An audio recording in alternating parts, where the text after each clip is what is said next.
لو بتحاول تذاكر حاجة معينة ففي حاجة هنتكلم عنها في الفيديو ده لازم تفهمها. الحاجة دي هتفهمك كتير عن طرق الحفظ والمذاكرة وهكذا. والحاجة دي من كتاب Uncommon Sense Teaching لباربر أوكلي صاحب الكورس Learning How to Learn والعالم الأعصاب تيري سيجناوسكي. هنتكلم عن إيه هي الحاجة دي وإزاي ممكن تأثر في الفهم والحفظ وطرق المذاكرة. الحاجة اللي إحنا هنتكلم عنها هي الديكلاريتيف ليرنينج سيستم. الديكلاريتيف سيستم هو نوع من نوعين بنتعلم بيهم بشكل رئيسي. النوعين دول هما الديكلاريتيف ميموري والبروسيدورال ميموري. النوع الأول اللي هو الديكلاريتيف ميموري اللي إحنا هنتكلم عنه النهارده هو نوع الذاكرة اللي بتقدر تفتكر بيه المعلومات الصريحة. يعني لو سألتك على حدث معين وقلت لك الحدث ده حصل سنة كام وانت قلت لي السنة، ففي الوقت ده انت بتستخدم الذاكرة الصريحة او الديكلاريتيف ميموري، معلومة صريحة بتقدر تعبر عنها بشوية كلمات، وده اللي هنتكلم عنه ان شاء الله النهارده. اما النوع الثاني اللي اسمه البروسيدورال ميموري فدي الذاكرة المسؤولة عن ان انت تفتكر ازاي تنفذ مهارة معينة بايدك، يعني حاجة موتور او آلية، مهارة معينة بتقدر ان انت تنفذها، مش معلومة بتفتكرها زي نوع الذاكرة اللي فات، زي مثلا مهارة الكتابة على الكيبورد، دي تعتبر من البروسيدورال ميموري، والنوع ده ان شاء الله هنتكلم عنه في فيديو تاني. طب ايه هو بقى الديكلاريتيف سيستم وازاي بيشتغل؟ الديكلاريتيف سيستم وده اللي مسؤول عن ان انت تحفظ المعلومات الصريحه زي ما قلنا، وده يعتبر اغلب التعلم اللي احنا بنعمله.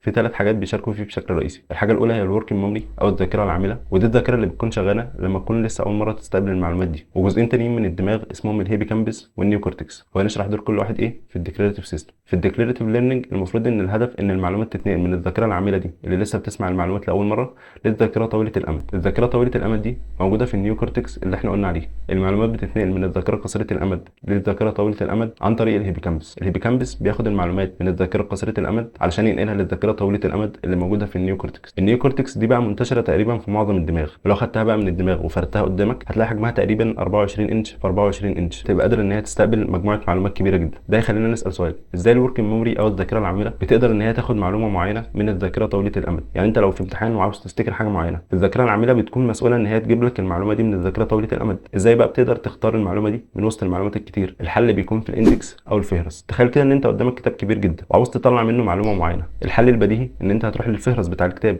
هتلاقي مكتوب فيه اسامي المواضيع اللي في الكتاب ورقم الصفحه قصاد كل موضوع، فالفهرس ده هيساعدك ان انت تروح للمعلومه اللي انت عاوزها. وده بالظبط اللي بيعمله الهيبيكامبس مع الذاكره العامله. لما تكون الذاكره العامله محتاجه معلومه معينه من الذاكره طويله الامد بتبعت اشاره للهيبيكامبس. الهيبيكامبس ده بقى شبه الفهرس اللي في الكتاب كده، بيبقى عارف مكان المعلومات فين بالظبط، فلما الذاكره العامله تبعت له اشاره علشان يطلع لها حاجه معينه بيروح يدور عليها في الذاكره طويله الامد ويطلعها لها. ولو كذا معلومه مرتبطه ببعض بيقدر ان هو يربطهم ويطلعهم للذاكره العامله، وبالتالي الذاكره العامله تقدر تاخد المعلومه اللي هي عايزاها من وسط المعلومات الكتير جدا اللي موجوده في الذاكره طويله الامد. وكل مره بقى بتفتكر فيها المعلومات الروابط بين المعلومات دي بتكون اقوى، ودي حاجه اسمها الكونسوليديشن وهنتكلم عنها قدام شويه. لما الكونسوليديشن ده بقى بيحصل الذاكره العامله مش بتكون محتاجه للهيبيكامبس تاني. يعني احنا لسه قايلين ان الذاكره العامله علشان تطلع معلومه من الذاكره طويله الامد بتحتاج الهيبيكامبس اكنه فهرس بيروح يدور لها على المعلومه اللي موجوده في الذاكره طويله الامد. لما يحصل بقى الكونسوليديشن والمعلومه تكون واضحه في دماغك، الذاكره العامله مش بتبقى محتاجه الوسيط ده، هي بتروح على طول للذاكره طويله الامد وتطلع المعلومه دي. نفس برضه فكره الكتاب. لو انت قدامك كتاب وانت مذاكره كويس وعارف المعلومات اللي فيه وعاوز تطلع منه معلومه معينه، مش كل مره هتروح للفهرس، انت تمسك الكتاب وهتطلع المعلومه اللي انت عاوزها من غير ما تروح للفهرس، شبه اللي بيحصل بين الذاكره العامله والذاكره طويله الامد. زي ما قلنا ان الهيبيكامبس بيقوم بدور الفهرس او الاندكس، وظيفته ان هو بس يروح الذاكره طويله الامد يشوف المعلومه اللي الذاكره العامله عايزاها ويوصلها ليها. بس زي ما الاندكس او الفهرس حجمه مش بيكون قد الكتاب، حجمه بيكون اصغر بكتير طبعا، برضه الهيبيكامبس مش بيقدر يشيل معلومات كتير زي الذاكره طويله الامد،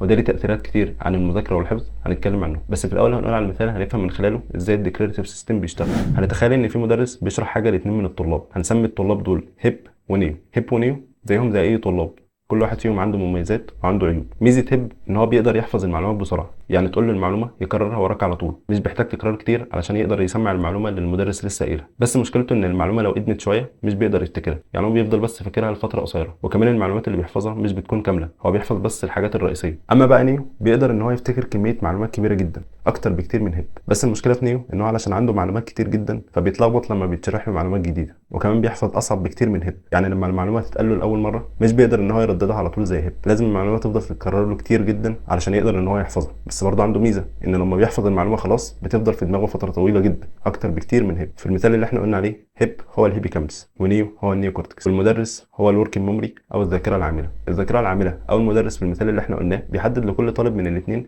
المعلومات اللي المفروض يعرفها، يعني بيطلب من نيو او اللونج تيرم ميموري ان هي تحفظ كل المعلومات اللي بتتقال، لكن بيطلب من هيب ان هو بس يحفظ المعلومات المهمه. هو بس بيحفظ المعلومات اللي هتساعده بعد كده ان هو يقدر يدور على المعلومه دي في الذاكره طويله الامد. لما بقى المدرس بيكون بيشرح او الذاكره العامله بتكون بتستقبل المعلومات لاول مره، هيب بيقدر بقى يحفظ المعلومات اللي مطلوبه منه دي اسرع بكتير من نيو. اما بقى نيو مش بيقدر في الوقت ده ان هو يحفظ كميه المعلومات اللي مطلوبه منه. هو بيقدر يحفظ كميه اكبر ومطلوب منه كميه اكبر، بس في نفس الوقت لما المدرس بيشرح الحاجه دي لاول مره هو مش بيقدر ان هو يحفظها على طول، محتاج تكرار اكتر. طب ازاي بقى نيو هيقدر ان هو يحفظ كميه المعلومات الكبيره المطلوبه ان هي تتحفظ منه؟ اللي بيحصل بقى ان المدرس لما بيبطل شرح او الذاكره العامله توقف ان هي تستقبل معلومات جديده وتديها لهيب ونيو، هيب بيقعد مع نيو علشان يحاول ان هو يحفظه المعلومات ويحل المشكله اللي عنده. ففي الوقت اللي هيب ونيو مش بيسمعوا حاجه من المدرس، هيب بيقعد مع نيو وبيفضل بقى يكرر له المعلومات علشان يقدر ان هو يحفظها بعد كده، ويخليه يعرف ايه المعلومات المهمه وايه المعلومات اللي مش مهمه. بس افتكر ان الكلام ده بيحصل لما المدرس ما بيكونش بيشرح اي حاجه، يعني الذاكره العامله ما بتستقبلش حاجه، زي فترات الراحه او بيسموها برين بريكس. الفترات دي حتى لو كانت قصيره لدرجه ان هي ممكن تكون اقل من دقيقه، بتخلي هيب يساعد نيو علشان يحفظ المعلومات بشكل احسن، او بتساعد الهيبوكامبس ان هو يثبت المعلومات الجديده في النيوكورتكس او الذاكره طويله الامد. لما هيب يساعد نيو لفتره معينه ان هو يحفظ المعلومات الجديده دي، نيو خلاص اتعلم الحاجه فمش محتاج هيب في حاجه. فده معناه ان الورك ميموري او الذاكره العامله لما تعوز بقى معلومه جديده مش هتروح للهيبوكامبس، هتروح للذاكره طويله الامد على طول، لان خلاص ما بقاش في حاجه للهيبوكامبس، المعلومه خلاص ثبتت. هو في الاول نيو بيحتاج لهيب علشان يتعلم المعلومه، لان هو فهمه بطيء شويه زي ما قلنا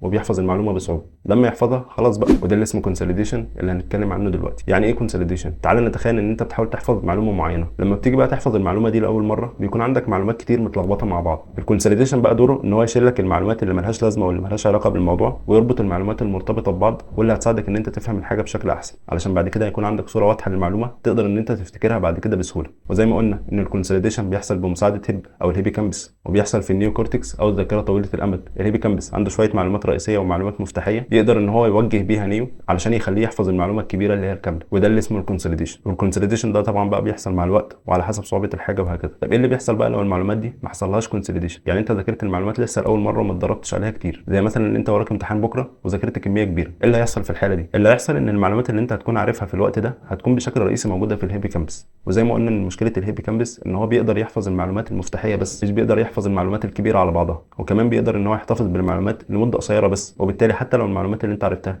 اللي هي معلومات مش كبيره كانت كافيه ان انت تعدي الامتحان ده، بعد كده الموضوع هيتنسي خالص، لان المعلومات دي لو ما حصلهاش كونسوليديشن بعد كده في الذاكره طويله الامد هتتنسي. ده غير ان الناس اللي بيتعلموا ببطء واللي كنا اتكلمنا قبل كده عنهم في فيديو، كميه المعلومات اللي هيقدروا يدخلوها للهيبوكامبس هتكون اقل، وبالتالي ممكن ما تكونش كافيه ان هو يعدي الامتحان ده، لان زي ما قلنا في الفيديو اللي قبل كده ان الورك ميموري عندهم بتكون اصغر. فده اكن في المثال اللي احنا قلناه ان المدرس بيشرح كميه قليله بس عنده، وبالتالي عدد المعلومات اللي هيلقطها هيب مش هتكون كفايه. في الفيديو ده اتكلمنا عن الكونسوليديشن وقد ايه هو مهم في الذاكره، واكتر حاجه بتساعد في الكونسوليديشن هو الريتريفال براكتس او طرق المذاكره اللي بتعتمد بشكل رئيسي على استرجاع المعلومات. فلو عايز تعرف اكتر عن الموضوع ده شوف الفيديو ده.